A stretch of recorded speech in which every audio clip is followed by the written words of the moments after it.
Hello, everybody. My name is Otnil Mockley, and today I'm going to be taking you on how to create an amazing, irresistible customer experience.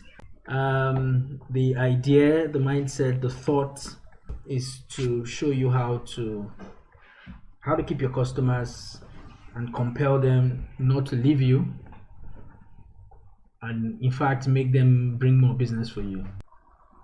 You've got to start with the customer experience and work backwards to the technology. You can't start with the technology and try to figure out where you're going to try to sell it. And I've made this mistake probably more than anybody else in this room. It started with what incredible benefits can we give to the customer? Where can we take the customer?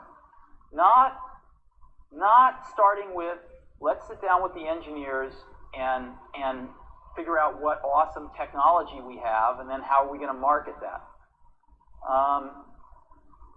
And I think that's the right path to take.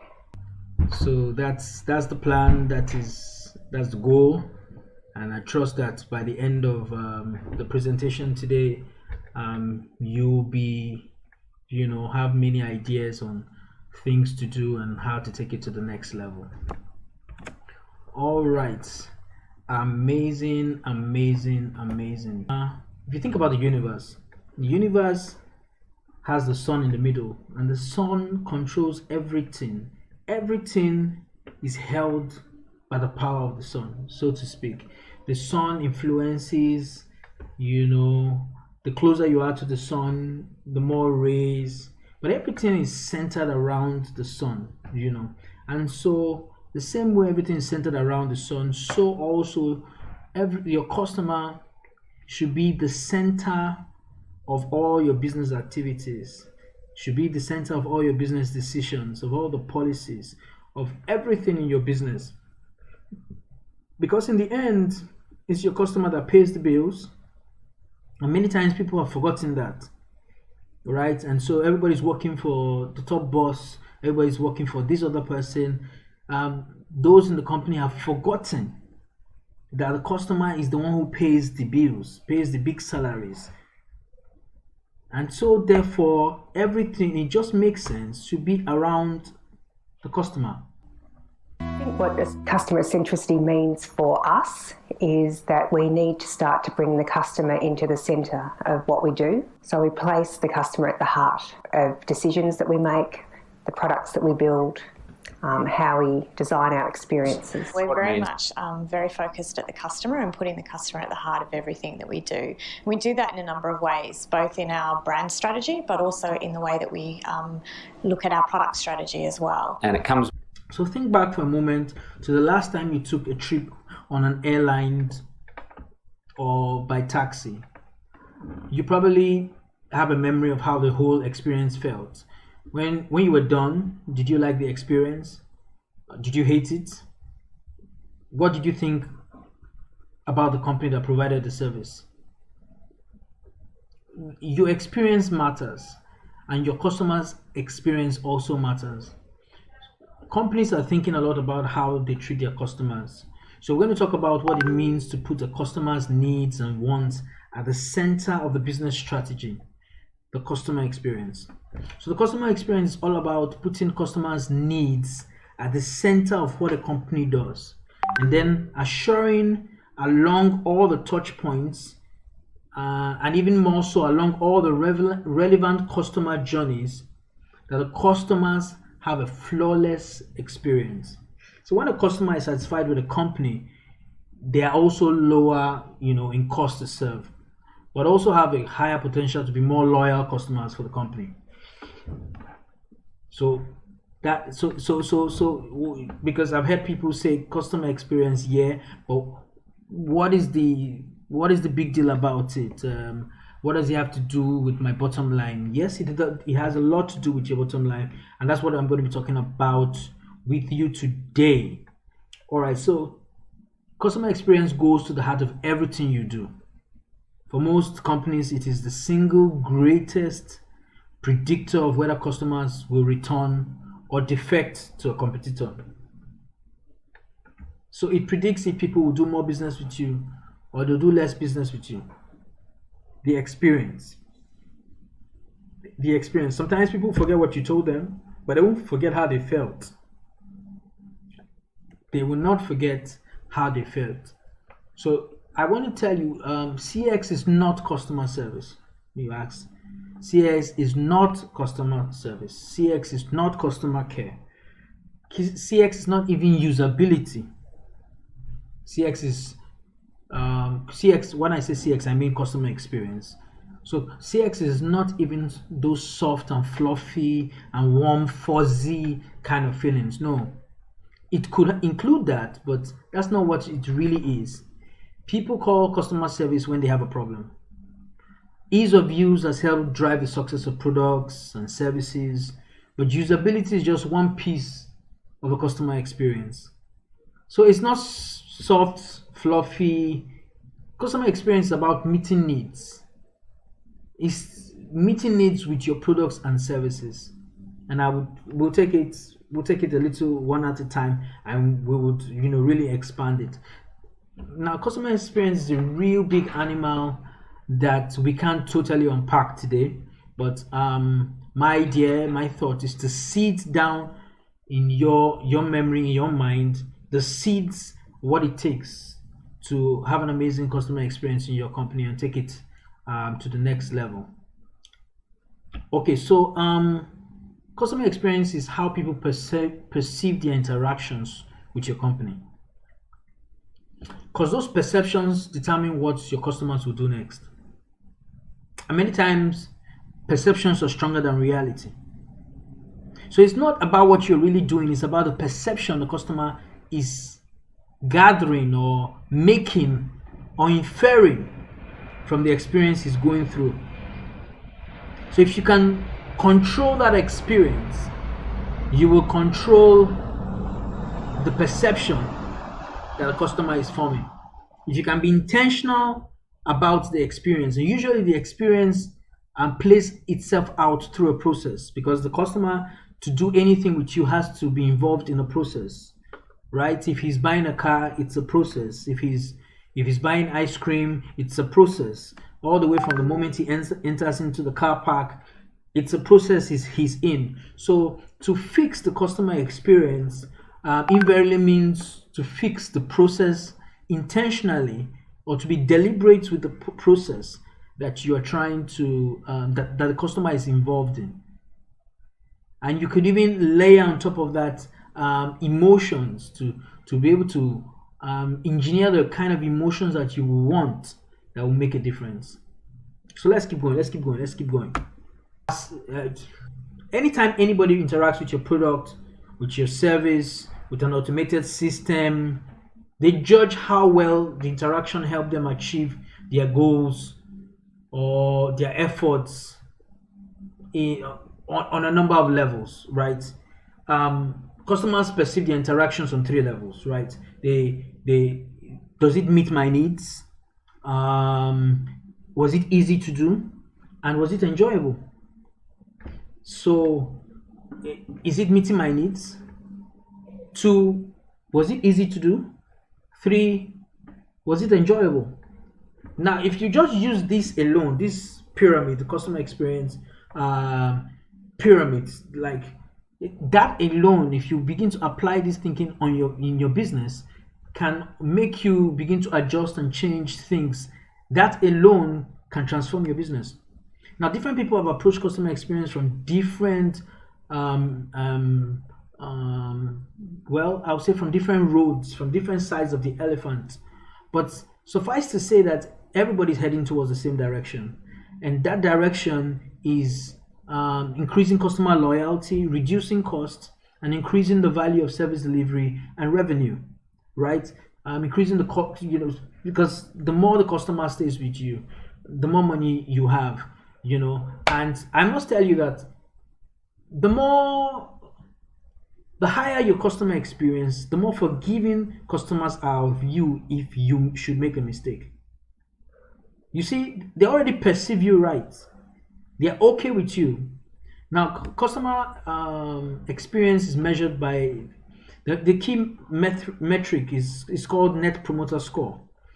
The other one's called well, customer satisfaction.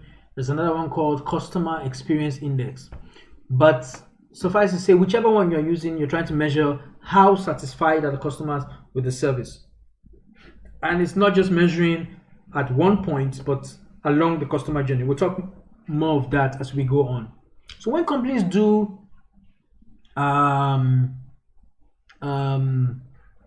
so what I'm trying to say here is that, like I said, does it meet a need?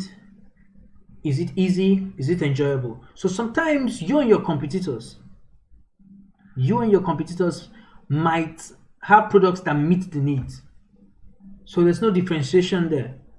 But you can differentiate yourself by going up another level up, and it becomes a competitive advantage by seeing how you can make that product that you're using not just meet the need, but be easy to use. Usability. So find a way to make that product easier to use. It could be you adding a value add service on top of it that will make it easier to use. So what do I mean by a value add? So let's say you sold a software. So how do you get the customer care people or a dedicated account to stay with this person and introduce the software to the person and teach the person how to use the basic things so that he can quickly get up to speed with it? You don't just sell it to him and leave it with him. Or better still, how do you make that when the person puts on the software, there's a guided tour to take him to the right places to do the right things so that he can immediately start using the software? And you can use it in all different kinds of businesses. So let me give you an example. YouTube. Back in the day, to upload, and I was an IT well, not guru, but yeah, a little bit. And back in the day, so to put up a video on a website, you have to do file transfer protocol, FTP, and you have to use a software called FileZilla, and connect to the back end with passwords and things to be able to transfer your file from your computer to the server. But now with YouTube, you don't need to do that. You just click, choose your video and upload. Bam, it's gone. So the process is doesn't just meet the needs. It is easy, and as a matter of fact, it's enjoyable.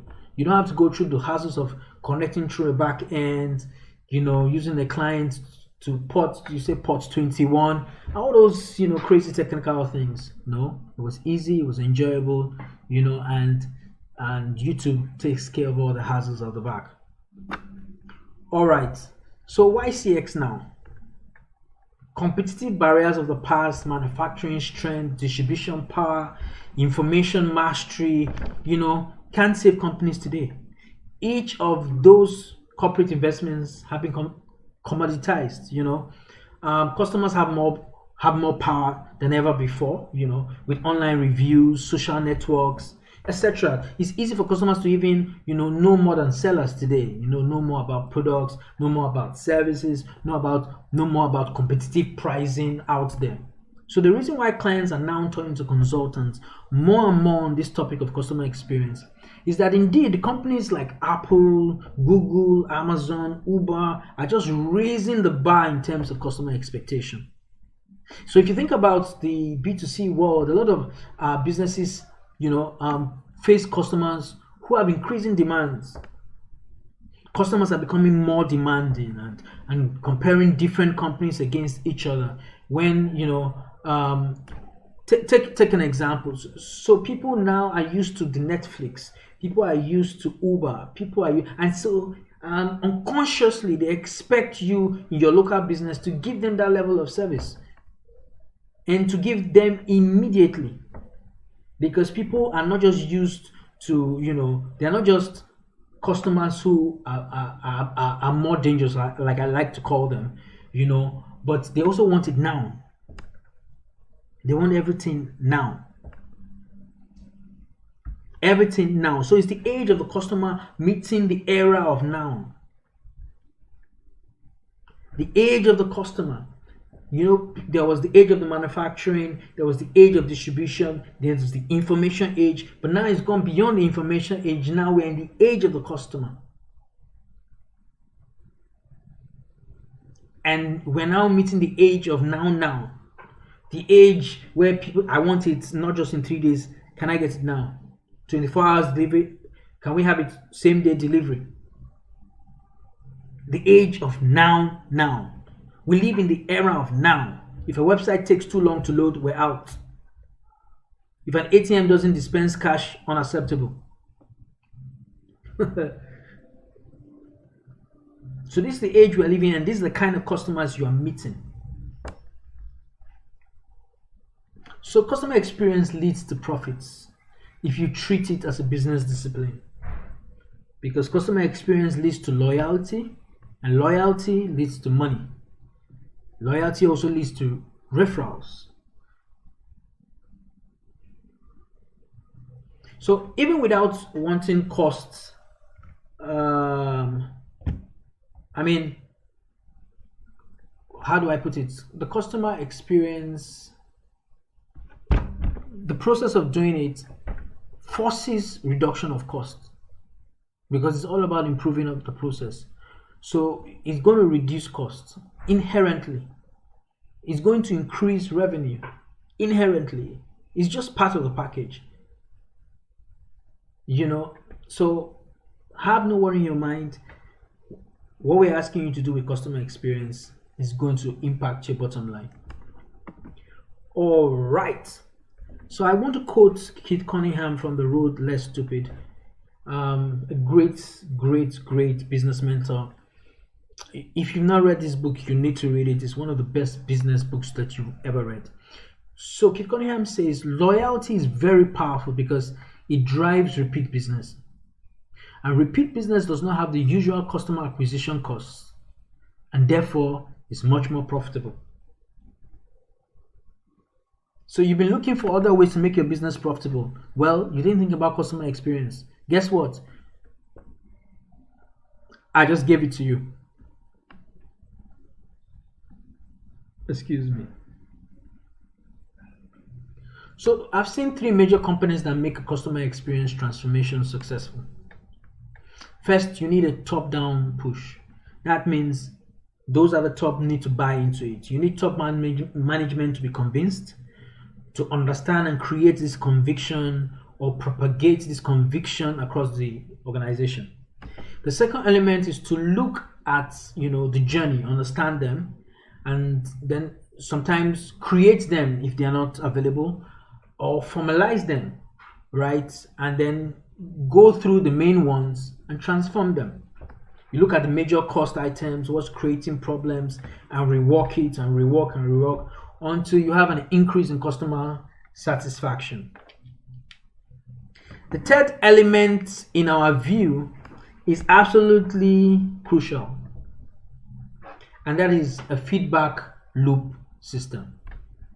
Yes, there have been lots of measures around customer satisfaction, and even universities debate about which measurement system or which indicator is the best. But the point is what you do with it.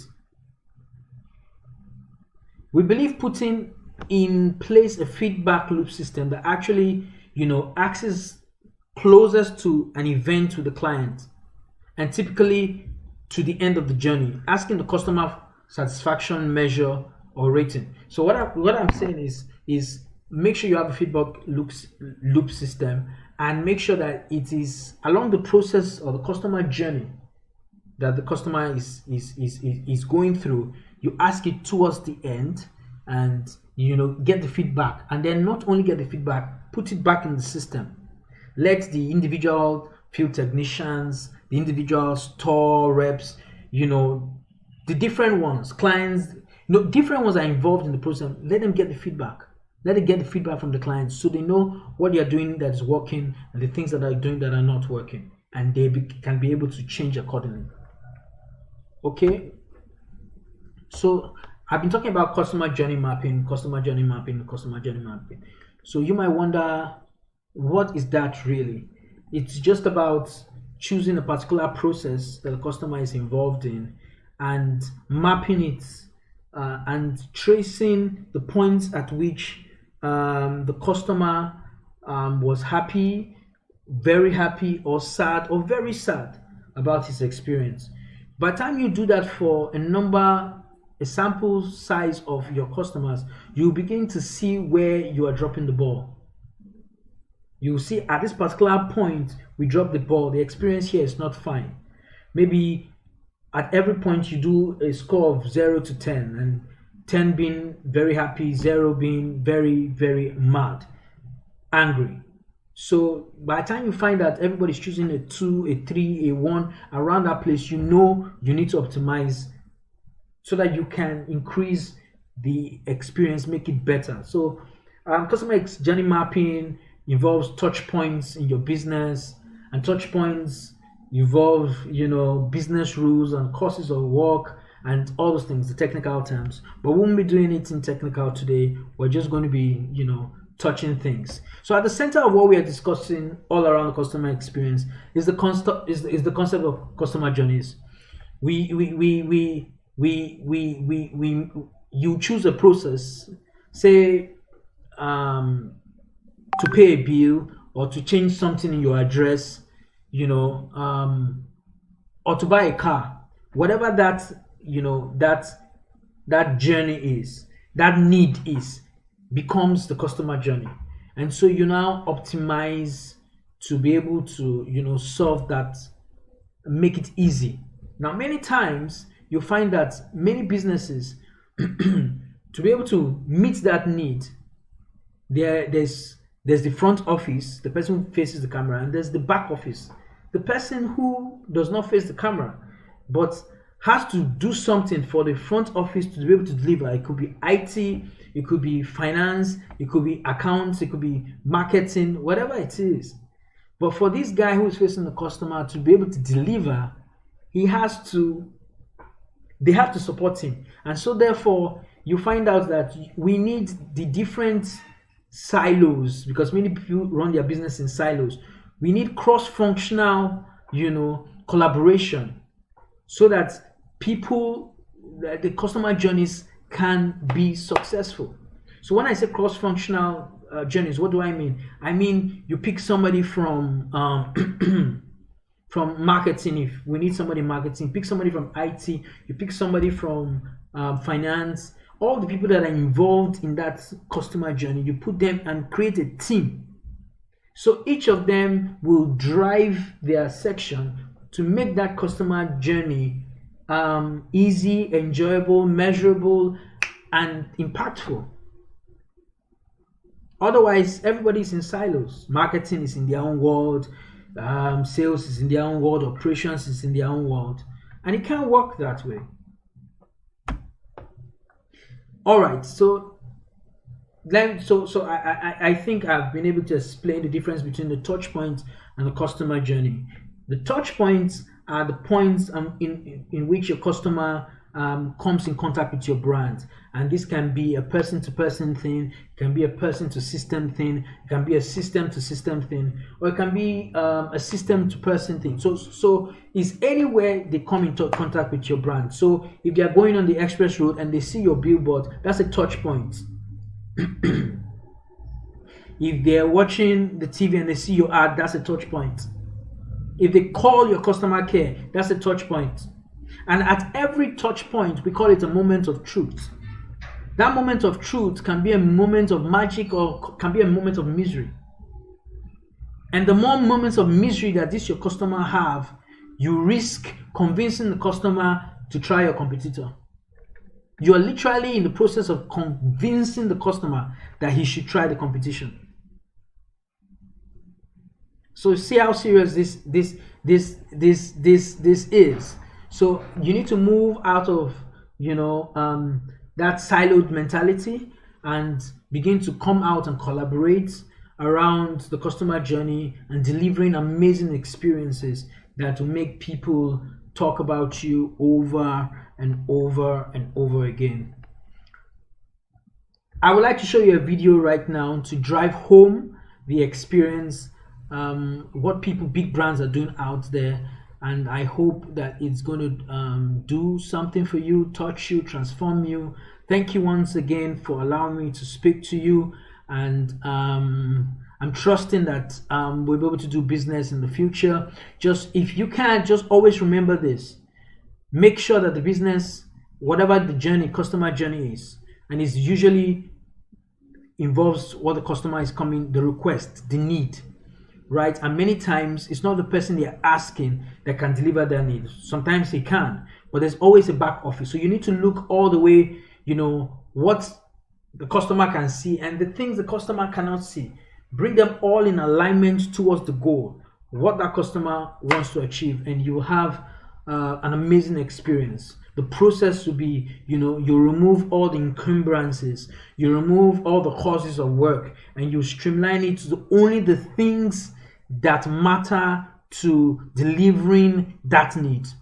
And by doing that already, you're optimizing the experience, because the customer experience is the process. So if you go for process excellence with a little bit of emotion and empathy, you have an amazing experience already.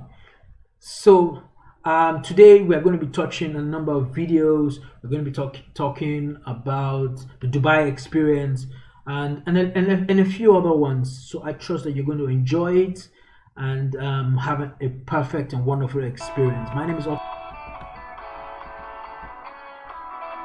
time I fly Emirates, there's a surprise. A lady kid for my wife. I'll tell you at the end of the flight where she's from.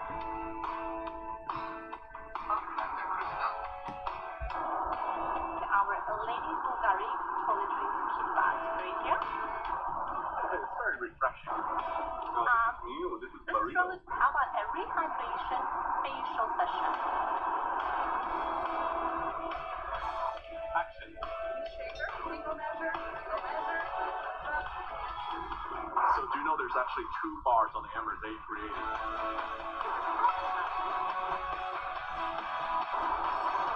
I'm gonna try one time in life to have a shower on the airplane, having a Moroccan Amman on myself.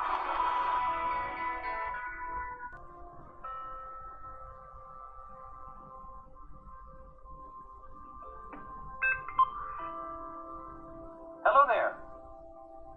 Hi. Hi. I'm here to thank you. You're welcome. Hi, Christine. Bonjour, Karim. Bonjour. Hi, Michael. Hi. I'm ATM. You know what ATM stands for? Automated teller machine? That is correct, normally, but today you're wrong. I'm an automated thanking machine. Hey, look at that, buddy. That's for you. That's on TV Canada Trust. Thank you.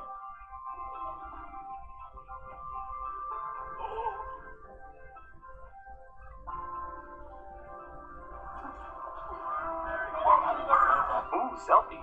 Get my good side. There's a slot that's opening. Oh my goodness. Never in all my life had such a beautiful surprise. Yeah, you've been helping your daughter out. Is that correct? Yes. We've got something for you, Christine. There's something that's about to come out there. Those are 2 piggy banks. Those are for your kids. Well, we've got a little something for you because you're a famous customer. We know you love the Jays so much. Look on the other side of me. There's another slot. Oh, it's going to open up. On the left side there, yeah. It's going to open up. That's awesome. She's my only daughter. She has cancer and she had an operation on Tuesday. We wanted to thank you in a very specialized way. There's actually a card coming out for you right there. And if you look inside each piggy bank, there's a check for $1,000 to start an RESP for each of your kids. Yes. Yeah, right. That outfit. Well, the thanking's not done, Christy. What? Here's the thing.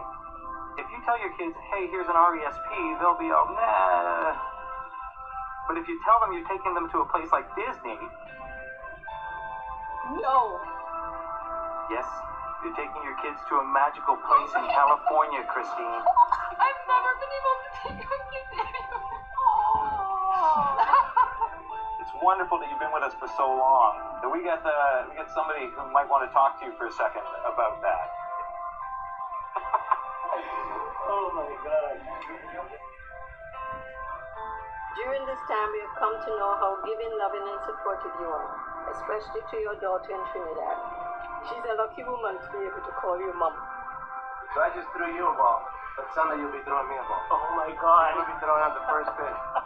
That is awesome. That is awesome. I got goosebumps right now. Actually, Dorothy, could you lean in for a second? Because I have a secret to tell you. Just lean in very close. We want you to thank her yourself. So we've got something coming out of the slot right now. Something right there for you. And those are tickets. Those are tickets to Trinidad. Are you serious? I am serious. You're going to go see your daughter in Trinidad. That's real. Yeah. Oh, thank you, Dorothy.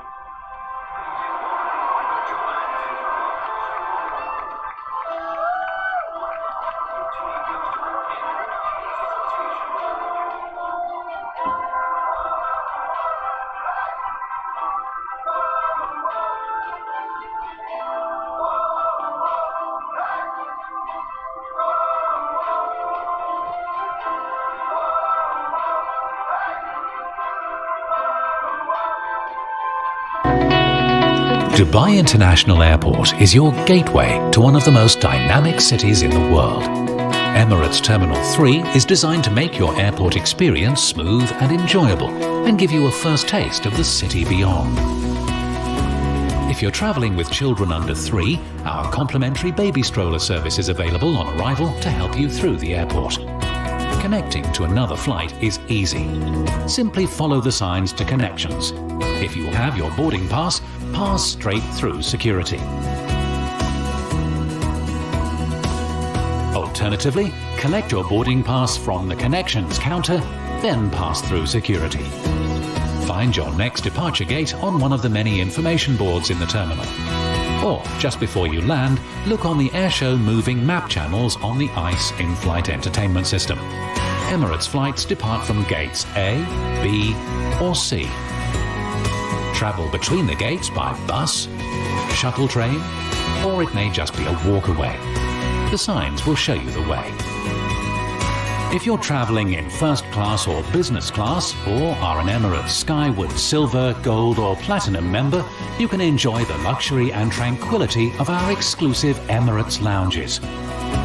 Enjoy exploring the amazing range of shops and restaurants in Dubai Airport. But keep in mind that you need to be at your next departure gate no later than 45 minutes before your flight departs. We wish you a pleasant onward journey. If Dubai is your final destination, follow the signs to arrivals. At arrivals, you'll find the Smart Gate either side of passport control. Smart Gates help you speed through immigration in seconds. You can use the UAE Smart Gate if you're a UAE citizen or resident, or hold a passport from one of these 37 countries. Simply scan your passport's personal details page, your UAE ID card, or your e-gate card. The gate will open. Walk in and stand on the footprints. Face the camera until you see OK on the screen. Alternatively, the helpful UAE immigration officers are ready to check your passport and welcome you to Dubai. Once you're through passport control, you'll enter the baggage hall.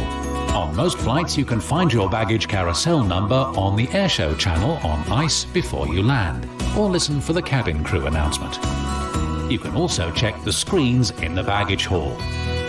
Start your Dubai shopping experience at Dubai Duty Free, or continue through customs to exit Emirates Terminal 3. Turn right if you already have your confirmed Emirates chauffeur drive service, or turn left where you can meet people waiting for you, catch the Dubai Metro, or hire one of the many taxis. Welcome to Dubai. We hope you have an enjoyable and memorable stay.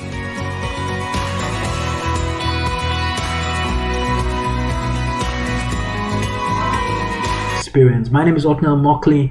Ivan, a co-partner with Ivan Consults. Anyway, till I come your way next time, and whenever that next time is, you can always reach out to us at ivanconsult.com. This is me saying be blessed and prosper in your business. Peace out.